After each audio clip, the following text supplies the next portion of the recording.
السلام عليكم ورحمة الله. الحمد لله رب العالمين، والصلاة والسلام على أشرف المرسلين وعلى آله وصحبه وسلم.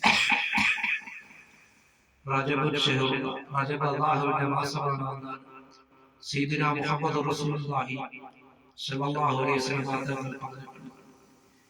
ശുദ്ധമായ നിസ്കാരത്തിന്റെ വാർഷികമാണ് ഈ റജബ് മാസം.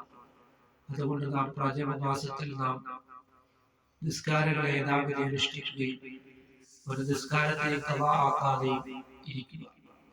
അങ്ങനെ ആദ്യമായി 50 വഖ്ത് നിസ്കാരമായിരുന്നു നിബിധകളിലേക്ക് നിർബന്ധമാക്കപ്പെട്ടു.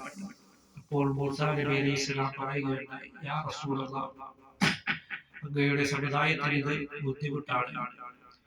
അങ്ങനെ അത് 5 വഖ്ത് നിസ്കാരമായിട്ട് അത് കുറയ്ക്കുകയാണ് ചെയ്തിട്ടുള്ളത്.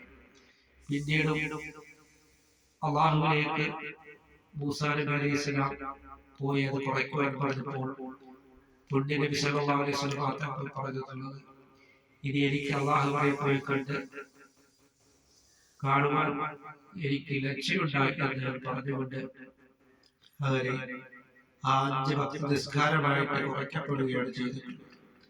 അതുകൊണ്ട് നാം അള്ളാഹുവിലേക്ക് നാം മടങ്ങുകയും അങ്ങനെ നാം അവസാന വാചകം ലാ ഇലാഹ ഇല്ലല്ലാഹ് ആയി കഴിഞ്ഞാൽ അവൻ സ്വർഗത്തിൽ പ്രവേശിച്ചു. അതുകൊണ്ട് നാം സ്വർഗത്തിൽ പ്രവേശിക്കുവാൻ നാം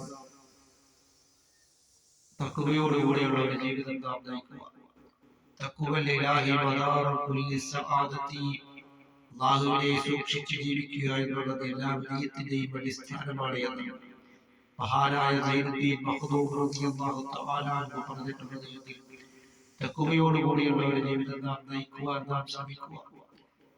അല്ലാഹുവിലേക്ക് ധാരാളം ഇബാദത്തുകൾ കൊണ്ട് മുന്നേറുവാനുള്ള മഹാസൗഭാഗ്യം അല്ലാഹു തആല നമുക്ക് നൽകുകയും ചെയ്യുമാറാകട്ടെ.